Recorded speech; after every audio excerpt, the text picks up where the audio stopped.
Allez, salut les amis, c'est parti pour la messe du dimanche. Il est 10h04, fraîchement levé. On commence directement par Bitcoin sur le daily. Donc toujours dans une structure swing haussière, structure interne baissière, order flow haussier, d'accord.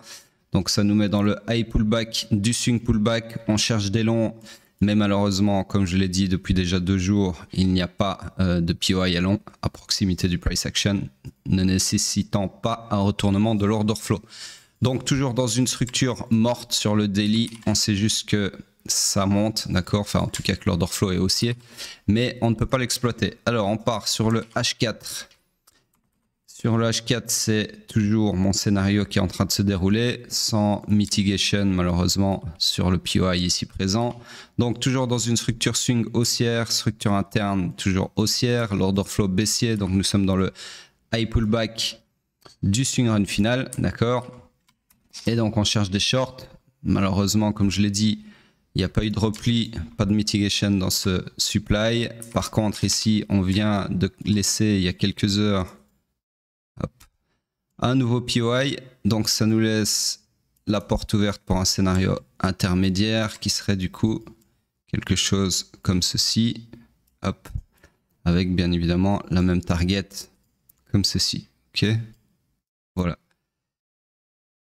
Maintenant, attention qu'on est presque arrivé à la target et qui est le low significatif ici. Alors, on peut aller plus bas, hein, comme je l'ai dit, on peut aller prendre toute la liquidité vendeuse qui est ici. On peut aller dans le POI qui est là, un briquet dans le daily. On peut aller dans celui d'en dessous qui est là, d'accord. Donc voilà, pour le moment, je laisse mes targets là. On les agrandira, on les allongera en temps et en heure si besoin est. Je vais déjà observer la réaction une fois qu'on a récupéré la liquidité ici. Si on la récupère, d'accord. Comme je le dis toujours, le marché fait ce qu'il veut, quand il veut. Donc on peut très bien là, comme ça, dans 2 minutes 30, aller faire un mouvement comme ceci, ok. Tout est possible. Alors, M15. Le M15, toujours dans cette énorme structure swing baissière que j'agrandis comme ceci. Hop. La structure interne, on va la mettre à jour. Donc on était baissier ici. On a perpétué à la baisse ici, clairement. Comme ceci, hop, ensuite perpétuer encore une fois comme ceci. Donc nous sommes dans une structure interne baissière, l'order flow est baissier aussi, nous sommes donc dans le high run initial du swing run final. On cherche donc des shorts, puisque dans tous les cas, si vous regardez les 3 éléments structurels, swing, interne et order flow, tout est aligné à la baisse, donc on cherche des shorts et uniquement des shorts, pas d'autres questions à se poser dans ce cas de figure, d'accord. Alors on passe sur le POI le plus proche du price action qui serait du coup celui-ci, sur lequel on peut chercher, comme je viens de le dire, des shorts, d'accord. Surtout qu'ici on a de l'inducement vers ce supply, donc un scénario comme ceci pour aller ensuite récupérer toute la SSL par exemple, ok. Laissez-moi juste vérifier un truc. Ouais, ok, je vais un peu raccourcir ça. Voilà. Sur ce, c'est tout pour Bitcoin. Vu qu'on est dimanche, on va passer sur Ethereum, puisque les marchés traditionnels sont fermés le week-end. Donc Ethereum, toujours fully aligned à la hausse. Il n'y a pas besoin de faire 36 000 analyses. Haussier, haussier, haussier. On cherche uniquement des longs et rien d'autre. Okay, donc, mon scénario ici, toujours valide. On est, jusqu'à preuve du contraire, dans le premier segment. On est arrivé à la mitigation du POI, donc de la demande. Daily, d'accord. Maintenant, ici, comme je vous l'ai dit, on a eu un choc haussier sur Mesh, d'accord. Donc, c'est potentiellement un grab de liquidité pour alimenter un mouvement contraire, pour aller chercher cette liquidité vendeuse. Et là, honnêtement, vu la tronche des bougies, la tronche du momentum, et vu ce qu'il y a en dessous aussi, c'est-à-dire des grosses imbalances et encore de la liquidité là, il y a beaucoup de chances que, au final, ceci n'ait été qu'un de liquidité, hein. Malheureusement, tout le monde, y compris moi, criait au réveil d'Ethereum. Là, j'ai un gros doute, les amis, hein. J'ai un gros doute. Un gros doute. Surtout que là, on est aussi dans un genre de triangle de liquidité. Alors, de 2 choses l'une, soit on va un peu se balader là-dessus et puis on va partir effectivement. Et ce sera le réveil d'Ethereum et on aura une continuation de l'order flow aussi, comme si de rien n'était. Ou alors, donc ça je peux laisser. Ou alors, c'est grappe de liquidité ici. Pour aller alimenter un mouvement baissier et donc triangle qui partirait plutôt à la baisse, d'accord. triangle de liquidité, hein, je précise. Hein, je suis pas là en train de vous parler des patterns triangle, parallélépipède ou que sais-je. Donc voilà, sur ce, on va voir comment. Donc la première chose à regarder en temps et en heure, c'est comment le prix va réagir là-dessus, d'accord. Donc là pour le moment, vous voyez que c'est pas fou. Maintenant on est dimanche, on est quelques heures avant la clôture weekly, exactement combien d'heures, laissez-moi regarder. 15 heures grosso modo, ok, un peu moins de 15 heures. Donc c'est possible un dimanche que la clôture se fasse comme ceci, ok. Enfin que la clôture provoque un mouvement, un momentum haussier, ok. En plus de ça, on est sur l'edge du triangle, j'ai envie de dire, donc il se peut que si on continue le triangle, on ait un petit rebond comme ça, ok, comme par hasard, c'est possible. Donc sur ce, je vais juste enlever ça qui m'intéresse plus.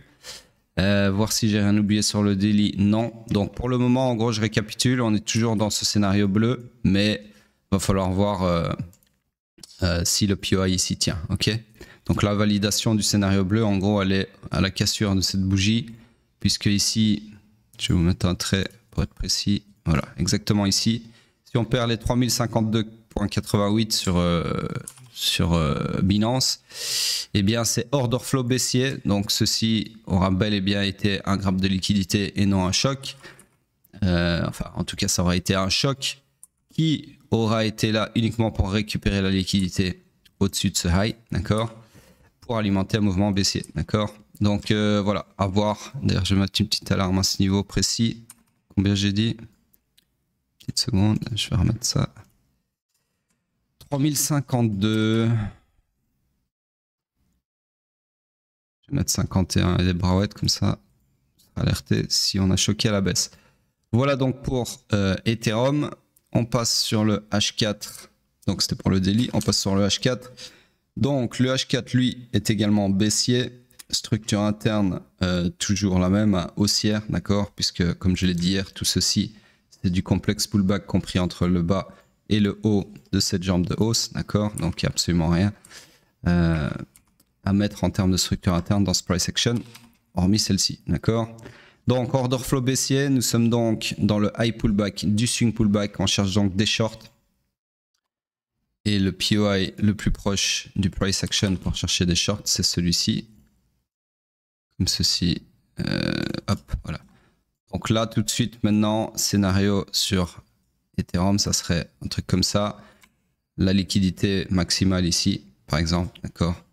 Alors maintenant, ça dépend à votre target. Si vous raisonnez en termes de liquidité, bah, vous avez le lot là, celui-là, celui-là ou celui-là. Donc ça, les amis, pour le marché, c'est cadeau, hein. C'est une énorme poche de liquidité vendeuse. Donc il y a, franchement, pour moi, il y a beaucoup de chances qu'on y aille, malheureusement. En termes de target structurel, bah, c'est l'accomplissement de la destinée swing qui est baissière, donc le run du week low ici, d'accord. Donc voilà, vous avez plusieurs targets. Personnellement, je vais mettre l'accomplissement de la destinée, hein, parce que c'est quand même un peu le but de cette structure, ok.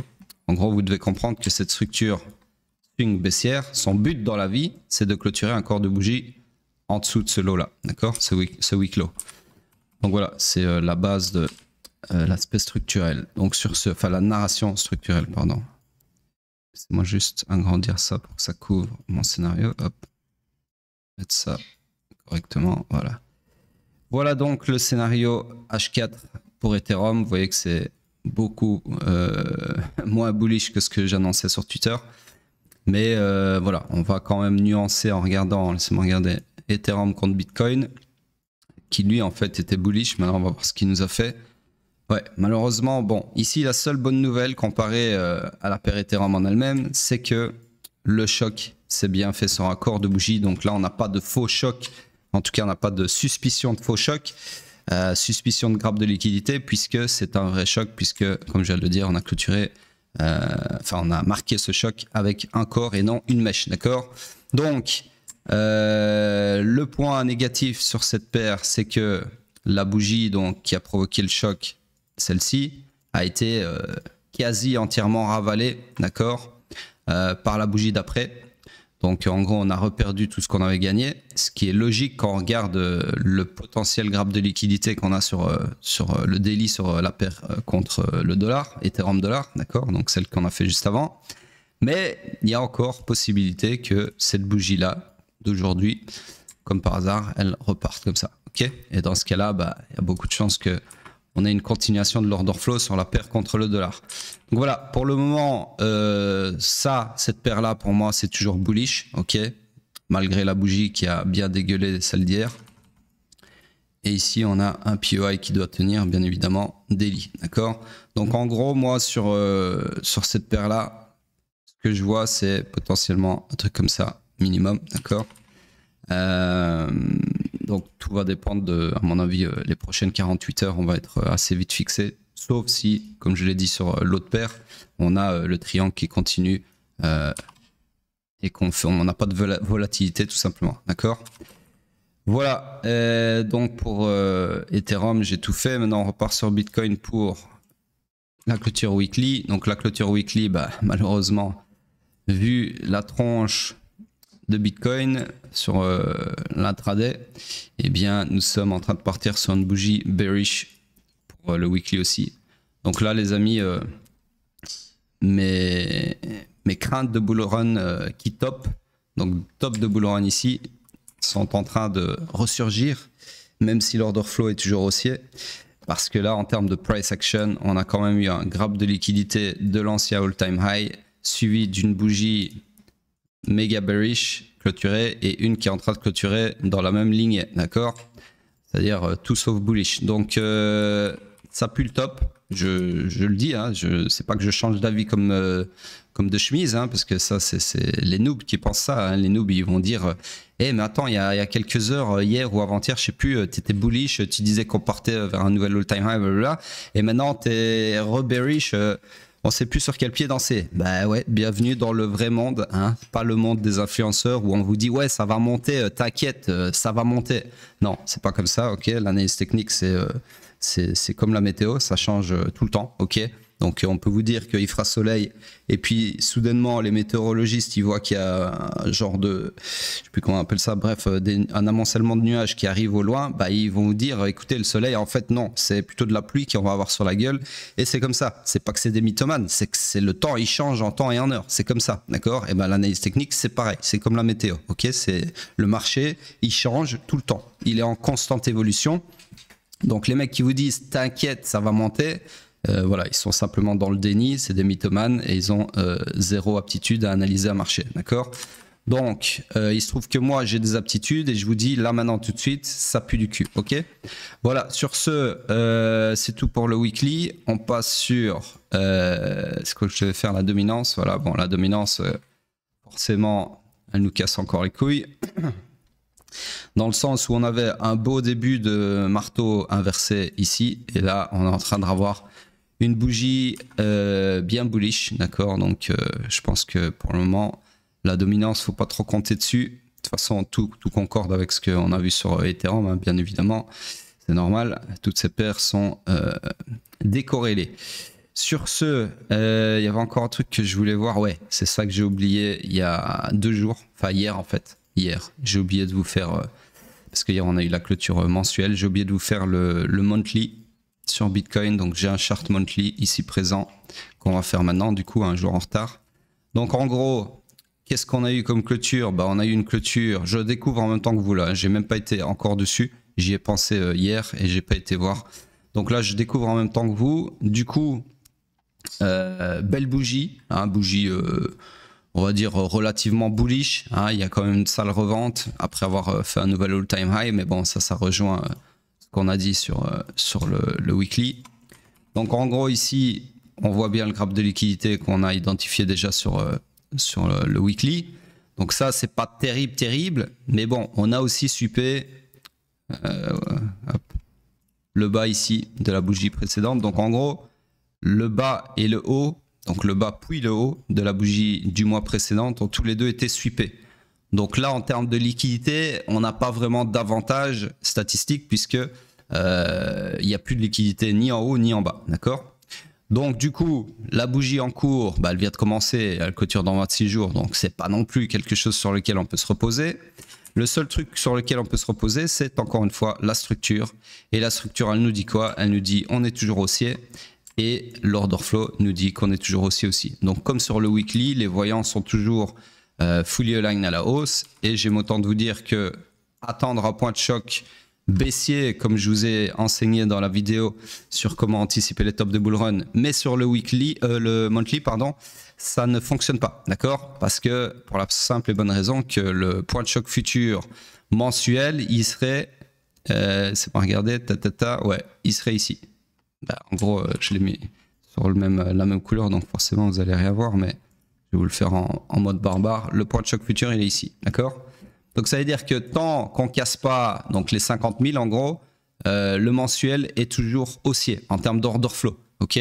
Donc je pense pas que sur un Bitcoin à 2 fois plus cher, ça vous intéresse d'attendre de sortir, enfin d'anticiper un top de bull run deux fois plus bas, d'accord? Enfin 50% plus bas. Donc du coup, voilà pourquoi il y a des time frames où ça sert à rien d'utiliser l'order flow, les retournements d'order flow pour anticiper les tops de bull run, parce que sur le mensuel c'est beaucoup trop lent, c'est-à-dire que vous allez sortir avant de réaliser que c'était un top de bull run ici, bah vous allez sortir à 50K, d'accord? Sur le daily, bah c'est pareil mais dans l'autre sens, c'est-à-dire que si à chaque fois qu'il y avait un order flow baissier sur le daily, vous criez au top du bull run, bah vous seriez sorti 57 fois dans ce price action, d'accord? Maintenant, est-ce que ça serait vraiment le top ou pas? Ça, c'est une autre histoire.